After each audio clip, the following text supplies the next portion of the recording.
ओम नमस्ते जी। आपका स्वागत है आपका अपना चैनल आओ वेद पढ़े में। इस चैनल पर केवल आचार्य प्रदीप कुमार शास्त्री जी का ऑनलाइन व ऑफलाइन शास्त्रीय कक्षाओं के वैदिक व्याख्यान उपलब्ध होंगे। अपने चैनल पर आने वाले वीडियो की सूचना पाना चाहते हैं तो लाइक और सब्सक्राइब करें तथा घंटी के बटन को दबाएं, जिससे कि वीडियो अपलोड होते ही सबसे पहले सूचना पा सकें। वेद पढ़ें पढ़ाएं, सुने सुनाएं, वेद का संदेश घर घर पहुँचाएं। ऋषि ऋण को चुकाएं, अपना कर्तव्य निभाएं, जीवन सफल बनाएं।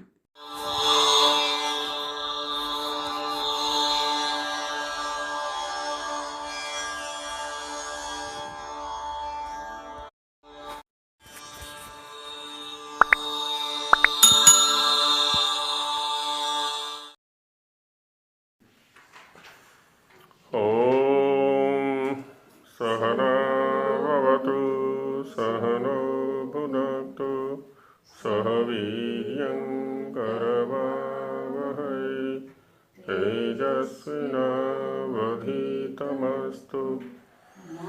विद्विषावहै। ॐ शान्ति शान्ति शान्तिः।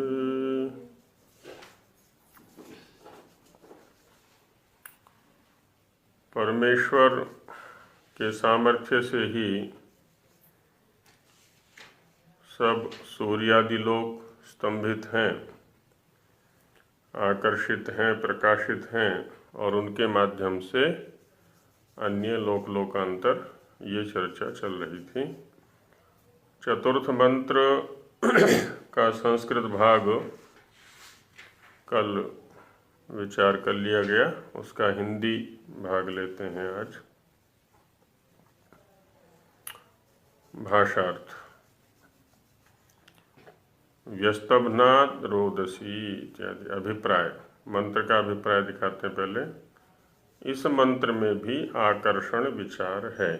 आकर्षण विचार है माने आकर्षण विषय पर ही यहाँ पर भी विचार किया गया है। मंत्र का अर्थ खोलते हैं। हे परमेश्वर, आपके प्रकाश से ही वैश्वानर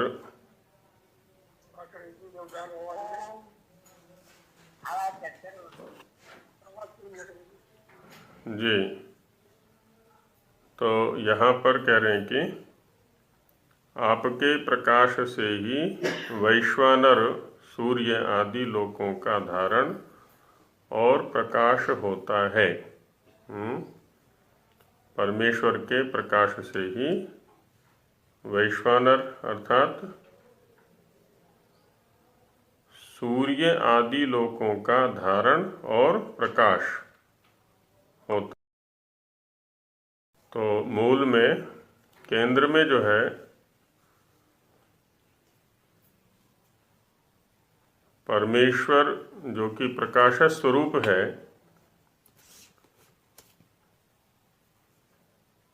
उसी के प्रकाश से, उसी के द्वारा प्रदत्त आकर्षण शक्ति से ये सभी लोग धारण भी किए जा रहे हैं और प्रकाशित भी किए जा रहे हैं।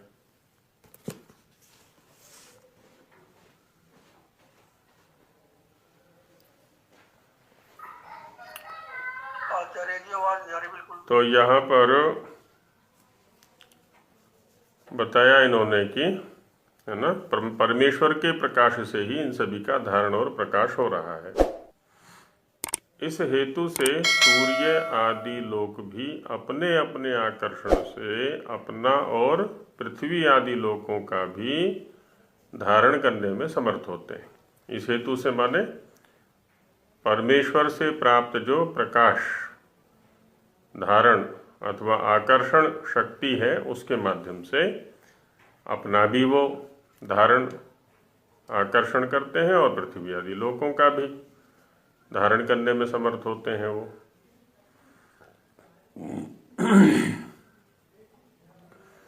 इस कारण से आप सब लोकों के परम मित्र और स्थापन करने वाले हैं। अब देखिए यहाँ पर हालांकि भौतिक लोकांतरों की चर्चा चल रही है, लेकिन इसी को यदि हम यहाँ भी लेकर के आए चेतन जगत में, तो परमेश्वर से जुड़ा व्यक्ति जो होगा, परमेश्वर के सानिध्य में रहने वाला, परमेश्वर की उपासना करने वाला, परमेश्वर की आज्ञाओं के अनुसार जीवन को चलाने वाला जो व्यक्ति होगा, वो जहाँ स्वयं को स्थिर रख पाएगा, स्वयं को धारण करेगा, स्वयं उसकी शक्ति बनी रहेगी, वहीं दूसरों की भी शक्ति का आधार, दूसरों के भी धारण का आधार वो बनेगा। इससे ये भी सीधा सीधा संकेत हमें प्राप्त हो रहा है और ये हमने अपने इतिहास में देखा भी है। जितने भी महापुरुष हुए हैं वो सब ऐसे ही तो थे जिन्होंने ईश्वर की आज्ञाओं के अनुसार अपने जीवन को चलाने का प्रयास किया, तो दूसरों का भी आश्रय बन गए वो, लाखों करोड़ों लोगों का आश्रय बन गए वो। तो इसलिए कह रहे हैं यहाँ पर कि इस कारण से आप सब लोगों के परम मित्र और स्थापन करने वाले हैं, है ना। सभी के परम मित्र भी हैं और सभी का स्थापन करने वाले भी हैं, स्थापित करने वाले भी हैं। और आपका सामर्थ्य अत्यंत आश्चर्य रूप है। कितने लोकांतरों को थामे हुए, ब्रह्मांड को थामे हुए, अंदर से भी बाहर से भी, जहाँ भी देखें आपकी ही शक्ति दिखाई पड़ती है, आपका ही सामर्थ्य दिखाई पड़ता है। सो सविता आदि लोक अपने प्रकाश से अंधकार को निवृत्त कर देते हैं। सविता आदि, सविता माने सूर्य, तो उन लोकों में आपका प्रकाश है, तो उनके अंदर जो प्रकाश है उससे अन्य जो अप्रकाशित लोक हैं, अंधकार वाले हैं, पृथ्वी आदि, उनका अंधकार भी दूर हो जाता है। तथा प्रकाश रूप और अप्रकाश रूप इन दोनों लोकों का समुदाय धारण और आकर्षण व्यवहार में वर्तते हैं। प्रकाश रूप लोक कौन से हो गए? सूर्य आदि। अप्रकाश रूप लोक हो गए पृथ्वी आदि। तो इन दोनों का जो समुदाय है, प्रकाश लोकों का भी और अप्रकाश लोकों का भी, इनका धारण और आकर्षण रूप जो व्यवहार है वो निरंतर चलता रहता है आपके माध्यम से, आपकी व्यवस्था में। इस हेतु से इससे नाना प्रकार का व्यवहार सिद्ध होता है। अब देखिए कितने प्रकार के व्यवहार हम इससे सिद्ध कर सकते हैं या करते हैं या हो रहे हैं। जो परस्पर इन लोकांतरों का संबंध है, धारण आकर्षण व्यवहार है, इसी से बहुत सारे व्यवहार सिद्ध होते हैं। वह आकर्षण किस प्रकार से है, तो उसमें उदाहरण दिखाते हैं कि जैसे त्वचा में लोमों का आकर्षण हो रहा है। त्वचा है शरीर के ऊपर, चाहे हमारा शरीर है या पशु पक्षियों का शरीर है, तो त्वचा पर लोम है, वह आकर्षित हैं, वो धारित हैं।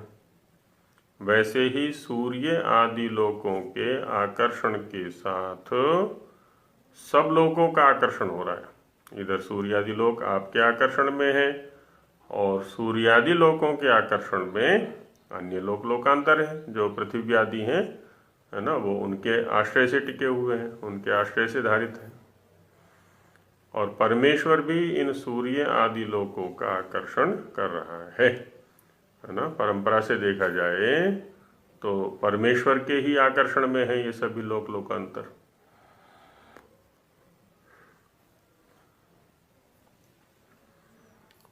अब यही व्यवहार तो सर्वत्र दृष्टिगोचर होता है ना। हम तक मीठा पहुंचता है गुड़, शक्कर, चीनी आदि के रूप में। अब देखें कितने स्थानों से होकर के वो आता है। किसान ने गन्ना लगाया, गन्ना वहाँ से मिल में पहुँचा, मिल में उसका है ना निर्माण प्रक्रिया चली। अब वहाँ से गुड़ बना, शक्कर बनी, चीनी बनी, खांड बनी, जो भी है वो हम तक पहुँचा। तो मूल में कौन रहा? वहाँ पर किसान, और किसान के माध्यम से अन्य अन्य ने लेते हुए उसको हम तक पहुँचाया।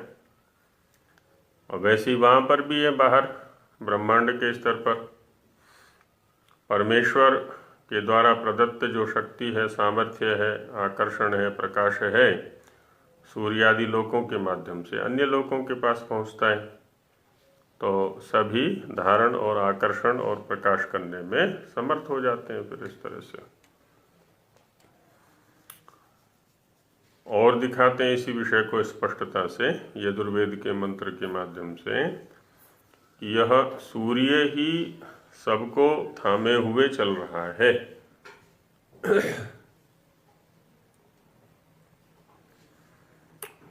ओम आकृष्णेन रजसा वर्तमानो निवेशयन्नमृतं मर्त्यञ्च हिरण्ययेन सवितारथेन देवो याति भुवनानि पश्यन्।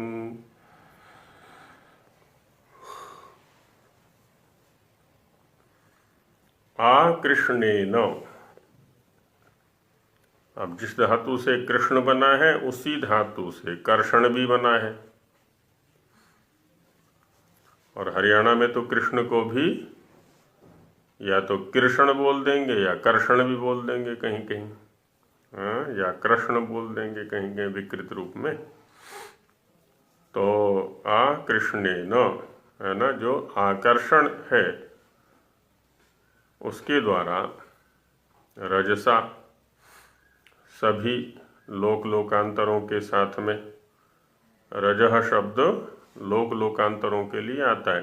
निरुक्त में ऐसा व्याख्यान आया है, रजांसी लोका उच्यन्ते, रजह शब्द लोकों के लिए प्रयुक्त है वहाँ पर। तो इनके साथ वर्तमान निवेशयन अमृतम मर्त्यंच,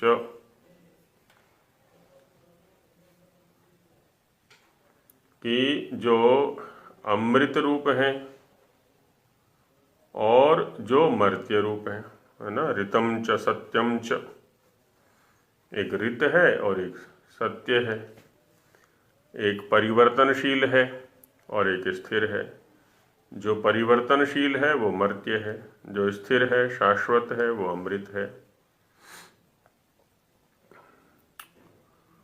तो इन दोनों ही व्यवहारों को निवेशयन स्थापित करते हुए हिरण्येन सवितारथेन, है ना। देखिए सविता का रथ कैसा है जी? हिरण्य रथ है। अब हिरण्य रथ, हिरण्य शब्द की व्याख्या पहले भी आ चुकी है। सामान्य रूप से तो स्वर्ण के लिए आता है, सोने के लिए, और हिरण्य शब्द ज्योति ही प्रकाश के लिए भी आया था, पीछे व्याख्यान किया था।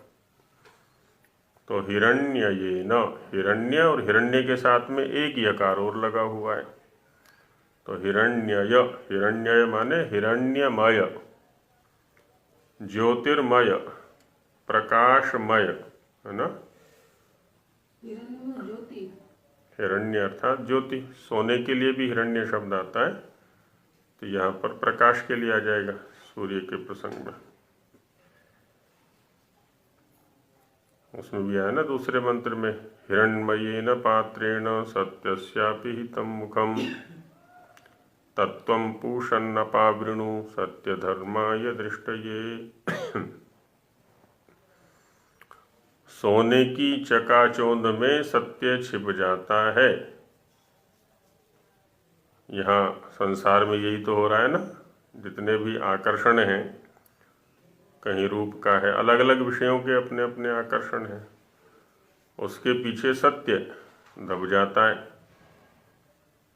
तो उसी को कहा कि हे पूषण, उसको तुम हटा दो, ये जो हिरण्मय ढक्कन चढ़ा हुआ है विषय भोगों का, तो तुम्हें सत्य के दर्शन हो जाएंगे।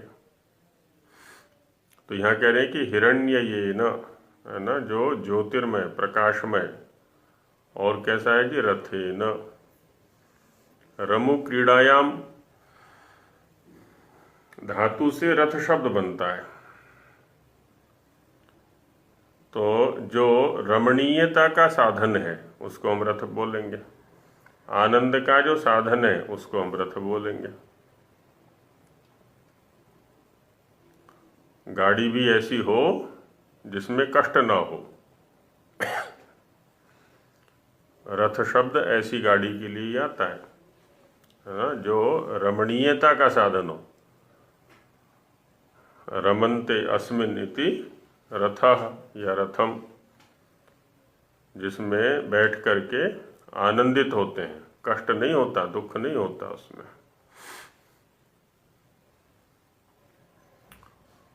तो अब सूर्य या सविता का रथ कौन सा है? गति कर रहा है ना प्रतिदिन, गति उसमें भी है अपने ढंग की। पृथ्वी आदि जो लोकांतर है उनमें भी है, इसकी पीछे चर्चा कर चुके हैं भ्रमण विषय में। वो भी अपने रथ को लेकर के चलता है। सूर्य के लिए एक शब्द आता है सप्तरश्मि, सप्तरश्मि, रश्मि शब्द आता है राश, लगाम के लिए। घोड़ों की लगाम होती है ना, लगाम के लिए लगाम आती है ना, घोड़े की लगाम होती है। अब एक रथ है, उसका कृष्ण जी का रथ देखा होगा ना, चित्रों में बना रहता है, 4 घोड़े जुड़े हुए हैं। अब 4 घोड़ों की लगाम 4 हो गई, और उनको चलाने वाला सारथी है एक, जो पीछे गाड़ी में बैठा हुआ है, रथ में बैठा हुआ है। तो अब उन 4 घोड़ों की रश्मियों को हिंदी में रास बोल देते हैं कहीं कहीं, या लगाम बोल देते हैं। एक हाथ में पकड़ा हुआ है, तो वो सूर्य वाला ही दृश्य उपस्थित हो जाता है। प्रातःकाल देखेंगे ना हम, जब सूर्योदय का समय होता है, पूर्व दिशा में देखेंगे तो एक ही स्थान से रश्मियां फैल रही हैं चारों तरफ। वही दृश्य रथ पर भी उपलब्ध हो जाता है कि जैसे कि सूर्य यहाँ बैठा हुआ है पीछे, और उसमें से वो रश्मियां निकल रही हैं, जो राश हैं, जो रस्सियां हैं घोड़ों की अलग अलग, वो निकल रही हैं। तो सप्त रश्मि, 7 किरणें हैं ना इसकी, 7 रंग की किरणें हैं सूर्य की। 7 रंग दिखाई पड़ते हैं उसमें, देखा होगा जब वो इंद्र का धनुष निकलता है ना वर्षा ऋतु में, जब धूप भी हो रही होती है और वर्षा भी, तो उस समय निकल आता है प्रायः। तो उसमें 7, या वो होता है प्रिज्म, उसमें भी देख सकते हैं, तो वो दिख जाते हैं 7। तो सप्तरश्मि।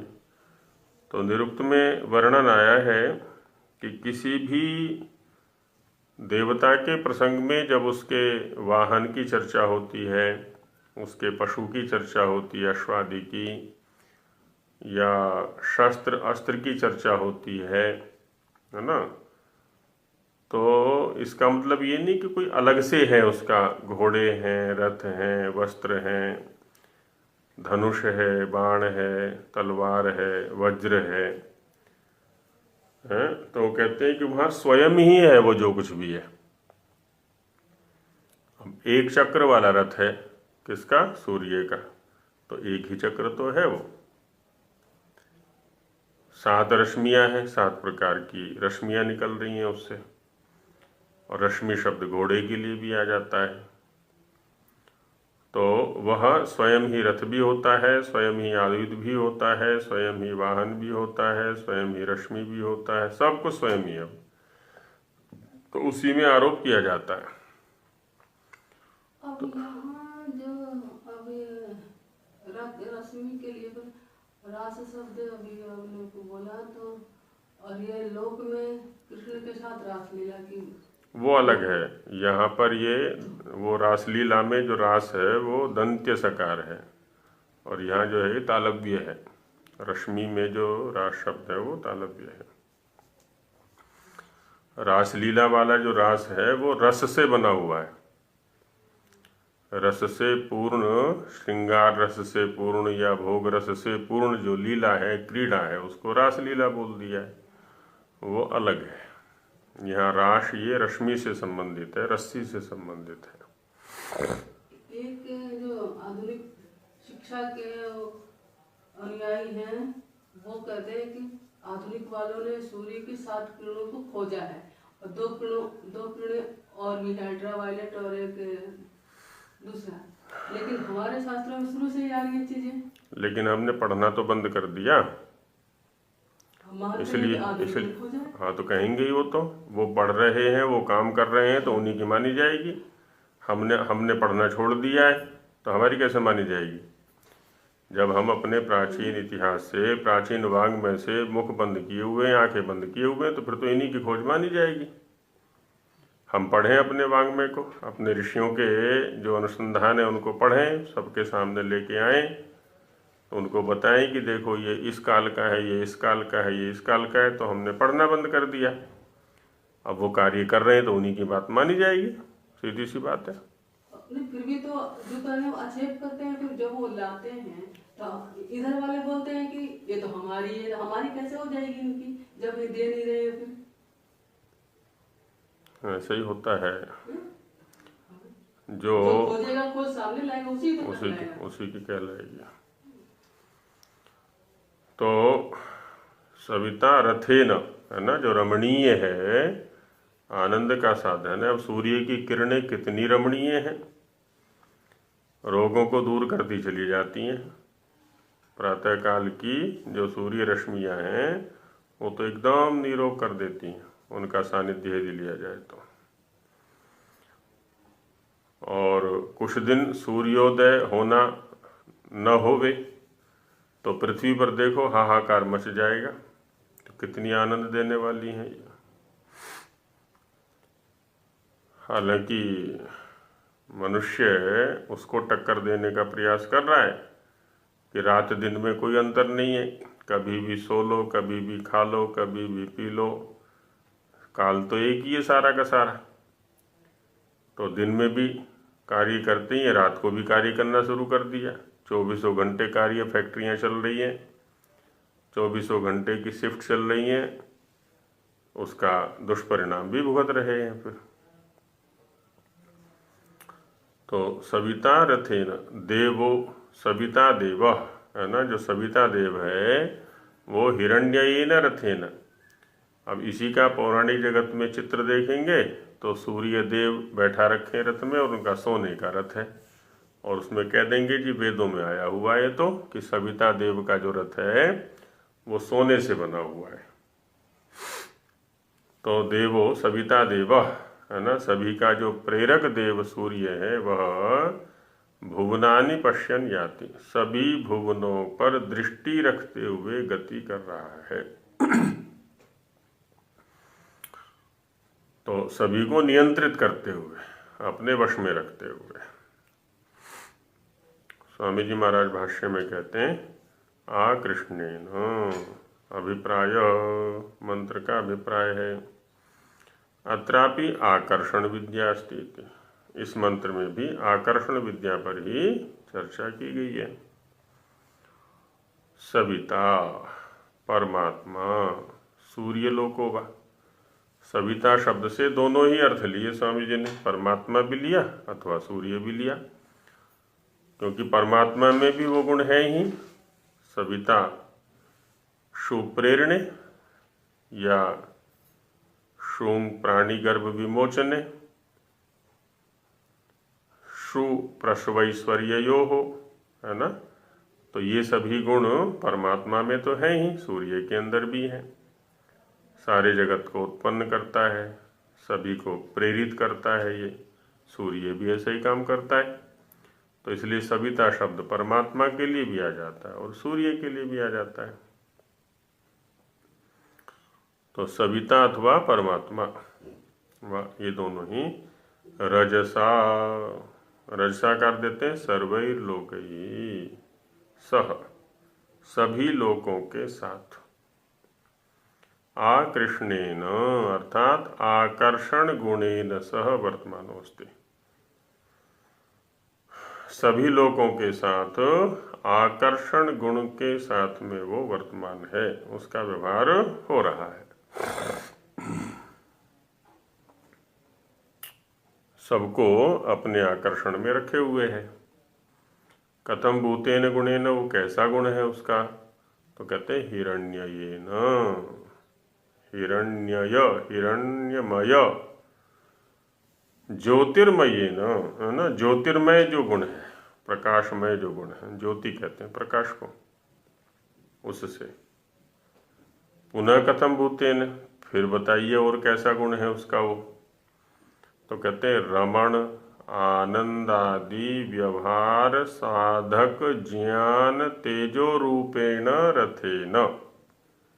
अभी ये रथ शब्द का अर्थ दिया स्वामी जी ने यहाँ पर, क्या, रमण, है ना, किसी क्रिया में जब हमारी स्वाभाविक प्रवृत्ति होती है ना, बिना किसी प्रयास के, बिना किसी कष्ट के, अनुकूलता पूर्वक होती है, तो हम उसको कहते हैं रमणना, रमना, किसी क्रिया में रमण करना, है ना, ये क्रिया करना मुझे अच्छा लगता है। किसी को सोना अच्छा लगता है, किसी को पढ़ना अच्छा लगता है, किसी को उपासना अच्छी लगती है, स्वाभाविक गति है उसमें, किसी को खाना अच्छा लगता है। रमण आनंद आदि, है ना, आनंद, उससे भी अगला कदम हो जाता है फिर रमण पूर्वक आनंद की प्राप्ति। व्यवहार साधक, है ना, व्यवहार के साधक जो ज्ञान और तेजो रूप, है ना, ज्ञान रूप और तेजो रूप है, उसी को क्या कहा है यहाँ पर, रथ। ज्ञान तेज परमात्मा से भी प्राप्त होता है, सूर्य से भी प्राप्त होता है। सूर्य की रश्मियों के माध्यम से, सूर्य की किरणों के माध्यम से यदि हमें इस प्रकृति का दर्शन न होवे, यदि हमें हमारी चक्षुओं का विषय ये न बने, तो हम अध्ययन कैसे कर पाएंगे। वृक्ष क्या है, वनस्पति क्या है, फल क्या है, पुष्प क्या है, औषधियाँ क्या हैं, है ना, इन सब का अध्ययन तो हम सूर्य के माध्यम से ही कर पाते हैं। इनका विकास भी सूर्य के माध्यम से ही होता है। तो किम कुर्वन् सन्, वो सविता देव क्या करते हुए गति कर रहे हैं। मर्त्यम मनुष्यलोकम अमृतम सत्य विज्ञानम किरण समूहम वा, तो मर्त्य का अर्थ दिया मनुष्य लोकम, उसमें कहा है ना दार्शनिक विचारक ने, येषाम न विद्या न तपो न दानम न ज्ञानम न शीलम न गुणो न धर्मा ते मर्त्य लोके भुवि भार भूता मनुष्य रूपेण मृगाश्चरन्ति। न ज्ञान है, न तप है, न शील है, न आचरण है, न धर्म है, न विद्या है। तो शरीर तो मनुष्य का अवश्य है इनका, लेकिन वस्तुतः वो पशु ही हैं इस मर्त्य लोक में। मर्त्य मरण धर्मा, जिनका मरना निश्चित है ऐसा। और अमृत क्या है जी, सत्य विज्ञानम, चूंकि वो हमेशा रहता है, सिद्धांत जो है वो सदा ही रहता है, तो जो सत्य विज्ञान है वो अमृत है। किरण समूहम वा, है ना, किरणों का जो समूह है।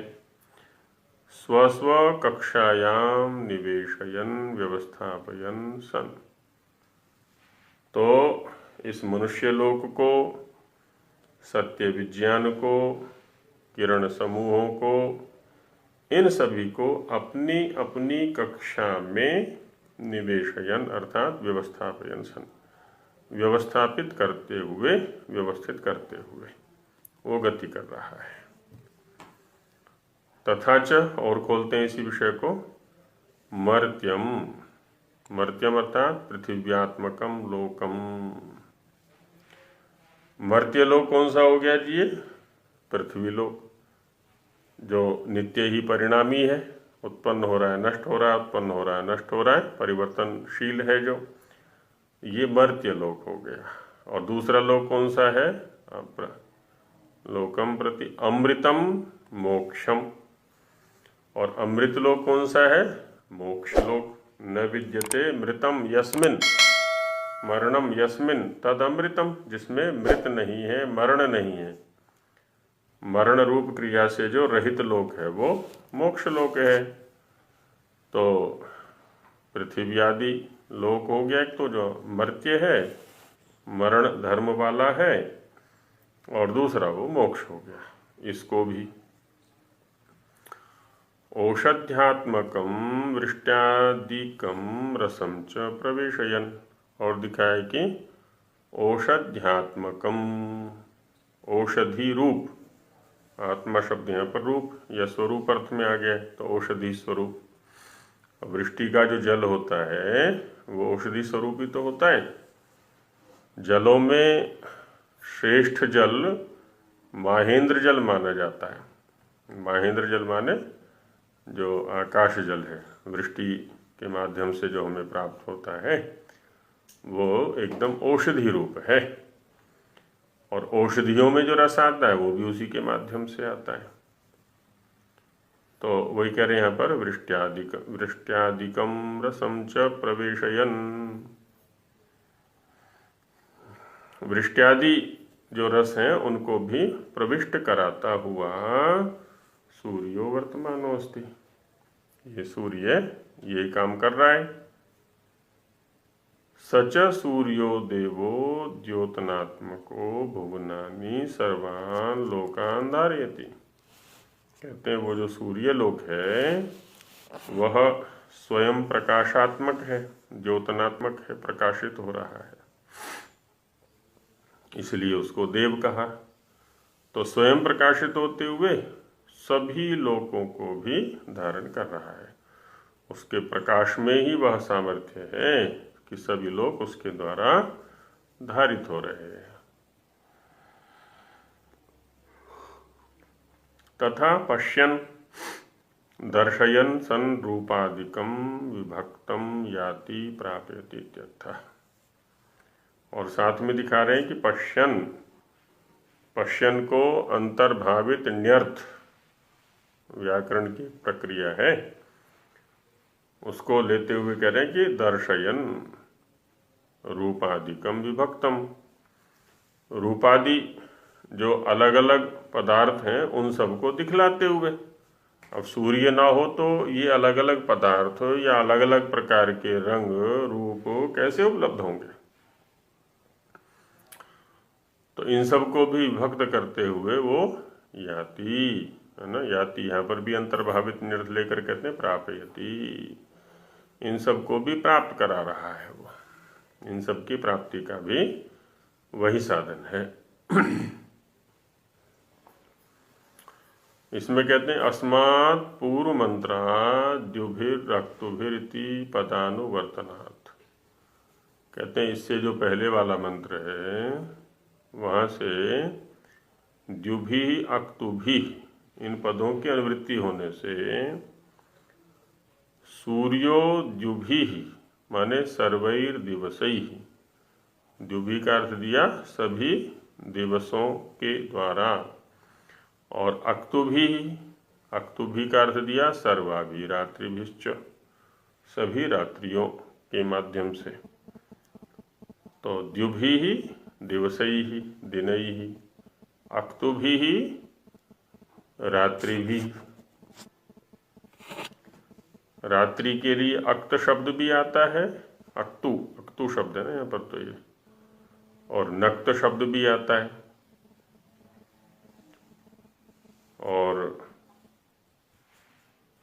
इसी को अंग्रेजी वालों ने नाइट कह दिया है। लिखते तो वो नग्ट ही है, पर उसमें कह देते हैं कि वो साइलेंट हो गया। जी जो है ना यहाँ पर साइलेंट हो गया है, NIGHT, लिखते तो वो यही है। नक्तम रात्रि के लिए आता है, हाँ नक्तम शब्द है। उनके यहाँ पर तवर्ग तो नहीं है ना, अंग्रेजी वालों के यहाँ पर तवर्ग नहीं है, टवर्ग से ही दोनों का काम चलता है उनका।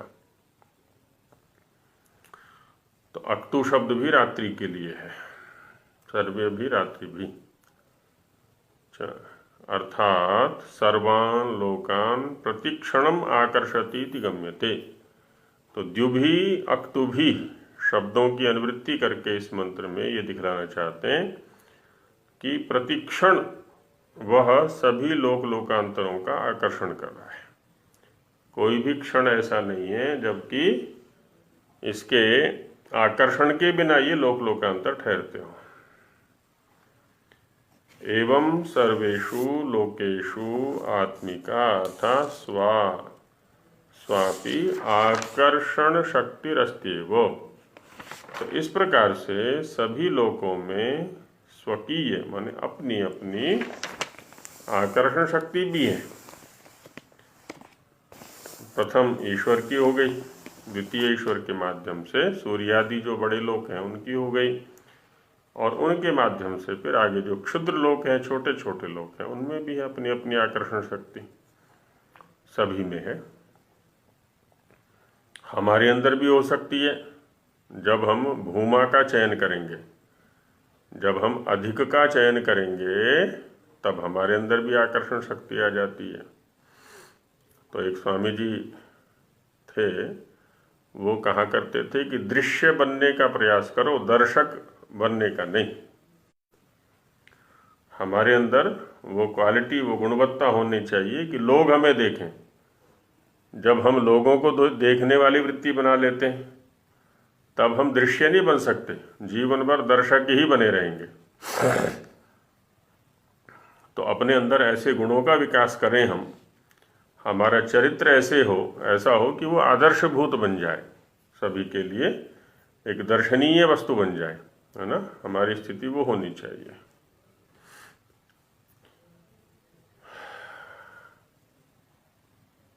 और वो बनेगी ईश्वर के सानिध्य से, क्योंकि उसी के पास तो है सर्वोत्तम आकर्षण शक्ति, प्रकाश शक्ति, चरित्र शक्ति, सारी सर्वोत्तम कोटि की हैं। तो जितना जितना हम ईश्वर की आज्ञाओं का पालन करेंगे, उतना उतना हमारे अंदर गुणवत्ता का विकास होता चलेगा। तथा अनंताकर्षण शक्तिस्तु खलु परमेश्वरे अस्ति इति मंतव्यम, है ना। इसी बात को कह दिया स्वामी जी ने यहाँ पर कि परमेश्वर के अंदर तो आकर्षण शक्ति कितनी है जी, अनंत है। अब इनकी तो अपनी अपनी क्षमता है। जैसे जो भूगोल या खगोल का अध्ययन करने वाले हैं, तो उन्होंने अध्ययन करके बता रखा है कि एक व्यक्ति का शरीर का भार पृथ्वी पर इतना होता है, चंद्रमा पर जाएंगे तो इतना होगा, मंगल पर जाएंगे तो इतना होगा, सूर्य पर जाएंगे तो इतना होगा। अलग अलग ग्रहों के मान से बता रखा है।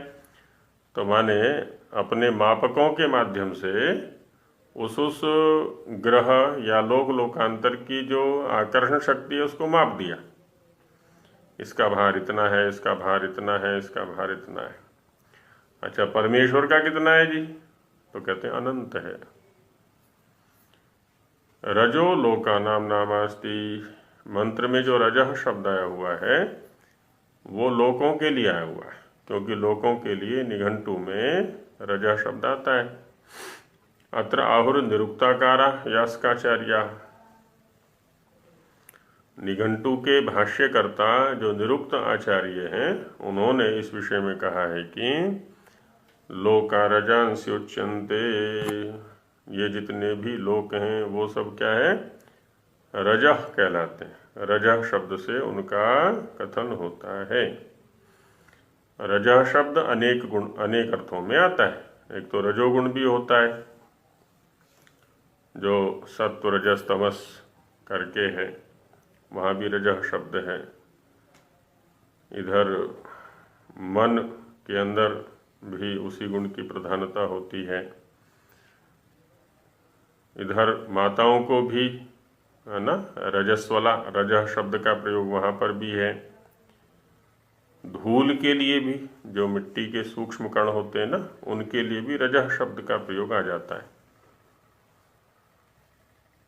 वर्षा ऋतु की जो नदियां होती हैं, जब वो गंदे पानी को लेकर के, क्योंकि सारी पृथ्वी की जो गंदगी है वृष्टि के माध्यम से धुल धुल करके नदियों में बह जाती है, तो वो भी उनका रजस्वला काल कहा जाता है नदियों का। वर्षा ऋतु की जो नदियां हैं ना, तो उनको भी रजस्वला ऐसा कहा जाता है। तो उस समय के जो जल है उसको भी रजह कहा गया है।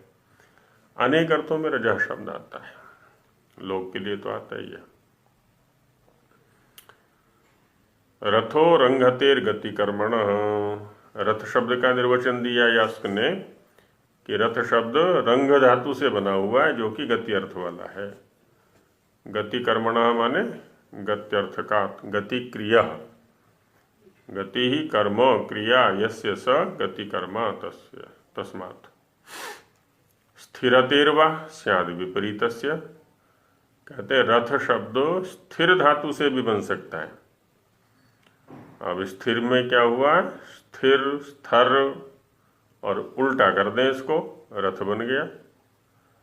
क्योंकि विपरीतीकरण, आद्यंत विपर्यय की भी तो प्रवृत्ति लोक में भी होती है, भाषा विज्ञान में भी है, धर्वेद में भी है, संस्कृत में भी है, अनेक स्थलों पर। अब जैसे चाकू शब्द है, तो चाकू को क्या बोलते हैं, काचू भी बोल देते हैं कहीं कहीं। चाकू के लिए काचू शब्द का भी प्रयोग कुछ लोग कर देते हैं। आद्यंत विपर्य, आदि वाला जो वर्ण है वो आदि अंत में चला जाता है, अंत वाला आदि में आ गया, इसको आद्यंत विपर्य ऐसा बोला जाता है। ऐसे बहुत सारे शब्द लोक में मिल जाएंगे। कीचड़ चिक्कड़, हाँ, कीचड़ को चीकड़ भी बोल देते हैं कहीं कहीं। हाँ, लखनऊ को नखलऊ बोल देते हैं कहीं कहीं, नखलऊ। हाँ, तो ऐसे बहुत सारे शब्द मिल जाएंगे जिनमें वर्णों का परिवर्तन हो जाता है। हाँ, तो ये भी भाषा का एक सिद्धांत है। तो स्थिर को ही विपरीत कर दिया तो उससे रथ हो गया, क्योंकि उसमें स्थिरता पूर्वक बैठा रहता है ना जो रथी है।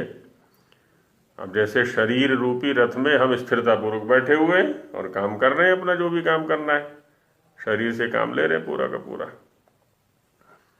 ऐसे उस रथ में भी बैठा रहता है वो स्थिरता पूर्वक, और वहीं से सारे कार्य करता रहता है। वही कह रहे हैं आगे, रममाणो अस्मिन् तिष्ठतीति वा। अब देखो, आधुनिक सुविधाओं से संपन्न गाड़ी की परिभाषा दे रखी है निरुक्तकार ने यहाँ पर।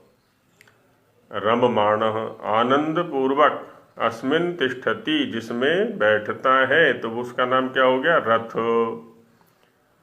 रममाण से रथ ले लिया और तिष्ठति से थ ले लिया, है ना, तो रथ, जिसमें आनंद पूर्वक आराम से बैठते हैं। लग्जरी गाड़ियां हैं ना आजकल की, तो वो रथ ही तो है, जिसमें ना ऊंच नीच का पता चलता है, ना झटकों का पता चलता है, ना खड्डों का पता, आराम से एक रस बहते चले जाते हैं।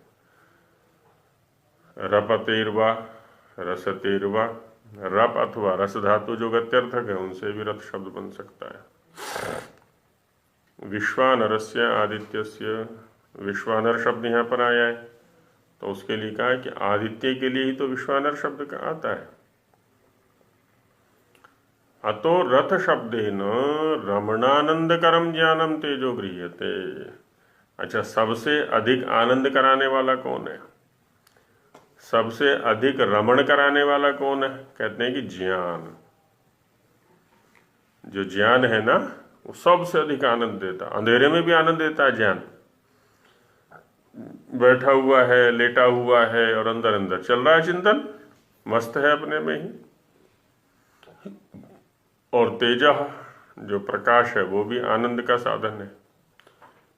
तो ये रथ सबसे बड़ा रथ हो गया ये, क्योंकि जो गति का साधन है और आनंदपूर्ण गति का साधन है उसको रथ कहा है। तो ज्ञान भी क्या है, आनंदपूर्ण गति का साधन है। जो ज्ञानपूर्वक इस जीवन यात्रा में चलते हैं, उनकी जो जीवन यात्रा है ना, बड़ी आनंद के साथ कटती है। इत्यादयो मंत्रा वेदेषु धारणाकर्षण विधायका बहवः सन्ति इति बोध्यम। कहते हैं इत्यादि मंत्र वेदों के अंदर धारण और आकर्षण विषय को बतलाने वाले हैं। हमने तो 2-4 उद्धृत किए हैं, बाकी ऐसे तो बहुत सारे मंत्र हैं, आगे भाष्य में आएंगे ये सारे विषय। इति धारणाकर्षण विद्या विषय संक्षेपतः, इस प्रकार से ये धारण आकर्षण विषय संक्षेप से यहाँ पर कहा। इसका भाषार्थ देखते हैं। आकर्षणेन अभिप्राय, इस मंत्र में भी आकर्षण विद्या है ना, आकर्षण विद्या पर विचार है। सविता, जो परमात्मा, अब जिन्होंने अपना नाम सविता रखा हुआ उनको तो अवश्य ही परमात्मा बनने का प्रयास करना चाहिए, माने परमात्मा के गुण अपने अंदर लाने का प्रयास, परमात्मा के जो आज्ञाएं हैं उनके अनुसार जीने का प्रयास, क्योंकि नाम तो रखा ही इसलिए जाता है ना कि नाम के अनुसार हम अपने चरित्र को बना सकें। सविता जो परमात्मा, वायु और सूर्य लोक हैं। वायु भी यही काम करता है प्रेरित करने का, सूर्य लोक भी प्रेरित करने का काम करता है, इसलिए सविता शब्द परमात्मा के लिए भी आता है, वायु के लिए भी आता है, सूर्य के लिए भी आता है ना। जहाँ जहाँ भी प्रेरणा है, जहाँ जहाँ भी प्रेरक शक्ति है, वो सब सविता शब्द से कहे जा सकते हैं। वे सब लोकों के साथ, वे माने परमात्मा, वायु और सूर्य लोक, ये सभी क्या सब लोकों के साथ आकर्षण धारण गुण से सहित वर्तते हैं। तो यदि ये सभी लोकों का धारण और आकर्षण न करें तो इनका व्यवहार ना होवे। सो हिरण्य अर्थात अनंत बल, ज्ञान और तेज से सहित रथेन आनंद पूर्वक क्रीड़ा करने के योग्य ज्ञान और तेज से युक्त हैं। जो परमात्मा का ज्ञान दिखाया यहाँ पर कि वो हिरण्य, हिरण्य का अर्थ क्या किया जी, अनंत बल। अनंत बल तो उसी के पास है, अनंत ज्ञान भी उसी के पास है, अनंत तेज भी उसी के पास है। तो उससे सहित रथेन, रथ माने आनंद पूर्वक क्रीड़ा करने के योग्य जो ज्ञान और तेज, माने उसके तेज को धारण करेंगे। भर्गो देवस्य धीमहि, वहां पर कहा ना तत्सवितुर्वरेण्यम भर्गो देवस्य धीमहि। भर्गः सारे दोषों को नष्ट कर देने वाला तेज है उसका, सारे पापों को नष्ट करने वाला। परमेश्वर का तेज यदि हम धारण करेंगे तो कोई भी दोष, कोई भी मल, कोई भी पाप हमें छू नहीं सकता। तो उसका ज्ञान, उसके आज्ञाओं का पालन आनंद करने वाला है। यावत जीवन आनंद में रहेगा, रहता है। इससे परमेश्वर सब जीवों के हृदयों में अमृत अर्थात सत्य विज्ञान को सदैव प्रकाश करता है। अब ये देख लीजिए, कहते हैं ना जी हमारे अंदर तो बुद्धि नहीं है, हमारी तो बुद्धि ही नहीं चलती। स्वामी जी क्या करें, इसमें परमेश्वर सब जीवों के हृदयों में, है ना, कोई भी जीव ऐसा नहीं है कि जिसके हृदय में उसकी प्रेरणा न जाती हो, पर हम सुनते ही नहीं। भोगों में, विलासिता में, भौतिक उपलब्धियों में इतने मग्न रहते हैं कि उसके सुनते ही नहीं। अमृत अर्थात सत्य विज्ञान को सदैव प्रकाश करता है ना। उसकी जो ये प्रेरणा है निरंतर प्राप्त होती रहती है। हम उसकी अवहेलना करते रहते हैं, इसलिए दुख के पात्र बनते हैं, कष्ट के पात्र बनते हैं। और सूर्य लोक भी रस आदि पदार्थों को मर्त्य अर्थात मनुष्य लोक में प्रवेश करता। तो सूर्य का भी काम यही है, आदान काल में रस को लेता भी है, और जब प्रदान काल होता है दक्षिणायन, उसमें रस को देता भी है। और सब लोगों को व्यवस्था में अपने अपने स्थान में रखता है ना। जो जो जिसके लिए स्थान नियुक्त है, निश्चित है, वहाँ रखता है उसको।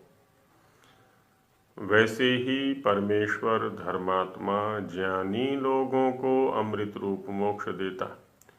अब देखिए, अमृत रूप मोक्ष चाहिए तो क्या बनना है हमको?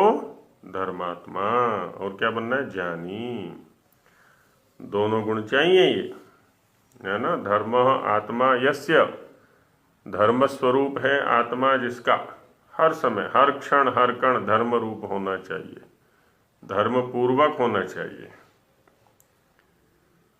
और ज्ञानी की परिभाषा पहले दी ही थी स्वामी जी महाराज ने पिछले प्रकरण में। परमेश्वर के ज्ञान से ही ज्ञानी बनता है कोई। तो जो ऐसा है उसी को अमृत रूप मोक्ष देता है। अब सीधी सी बात है, हम मर्त्य पदार्थों की इच्छा करेंगे तो मर्त्य ही बने रहेंगे। जब तक इनकी इच्छा करते रहेंगे तब तक ये हमें प्राप्त होते रहेंगे। प्राप्त होना नष्ट होना, प्राप्त होना नष्ट होना, ये चलता रहेगा। अमृत की इच्छा करके देखें तो अमृत की प्राप्ति हो जाएगी।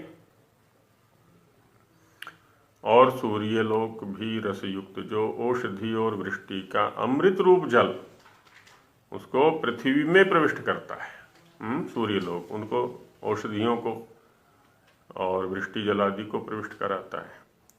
सो परमेश्वर सत्य असत्य का प्रकाश और सब लोकों का प्रकाश करके सबको जानता है। सत्य का प्रकाश भी करता है, असत्य का प्रकाश भी करता है, लोकों का प्रकाश भी करता है, इसलिए सबको जानता है वो, कुछ भी उससे छिपा नहीं है। तथा सूर्य लोक भी रूप आदि का विभाग दिखलाता है ना। अनेक प्रकार के रूप हैं, रंग हैं, सबको सूर्य दिखाता है। इस मंत्र से पहले मंत्र में द्युभि अक्तुभि इस पद से यही अर्थ आता है, क्योंकि पहले मंत्र में ये शब्द पठित हैं, उनको यहाँ भी ले आते हैं हम अनुवृत्ति से। तो अर्थ बन जाएगा यहाँ पर, ये जो क्रियाएं यहाँ वर्णित हुई हैं इस मंत्र में, तो उसमें दिन रात अर्थात सब समय में सब लोकों के साथ सूर्य लोक का और सूर्यादि लोकों के साथ परमेश्वर का आकर्षण हो रहा है। कोई भी कण या क्षण ऐसा नहीं है जब परमेश्वर से धारण आकर्षण प्रकाश ने प्राप्त हो रहा हो और सूर्य आदि लोकों के माध्यम से अन्य लोकों का न हो रहा हो। तथा सब लोकों में ईश्वर ही की रचना से अपना अपना आकर्षण है, सबका अपना अपना है। ईश्वर ने सबको यथा सामर्थ्य वितरित किया हुआ है। और परमेश्वर की तो आकर्षण रूप शक्ति अनंत है, उसकी शक्ति का कोई अंत नहीं है, कोई सीमा नहीं है। यहाँ लोकों का नाम रज है, रज शब्द यहाँ पर लोकों के लिए आया हुआ है।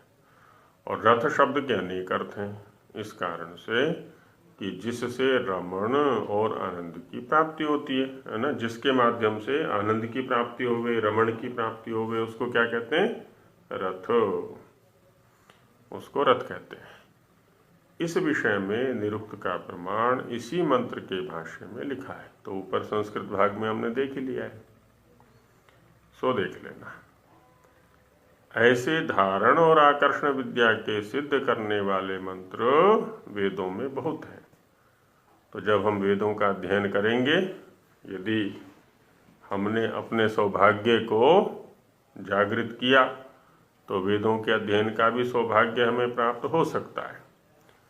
तो उसमें अनेक प्रकार की विद्याएं इस प्रकार से दिखाई पड़ेंगी, और वो भी स्वामी जी का भाष्य पढ़ेंगे तो, अन्यों के भाष्य में नहीं मिलती हैं ऐसे। तो इस प्रकार से ये धारण आकर्षण विषय यहीं पर संक्षेप से पूर्ण हो जाता है। आगे प्रकाश्य प्रकाशक विषय चलेगा, तो इसको यहीं विराम देते हैं। ओम सहना भवतु सहनो भुनक्तु सह वीर्यं करवावहै मा बुद्धितमस्तु मा विद्विषावहै।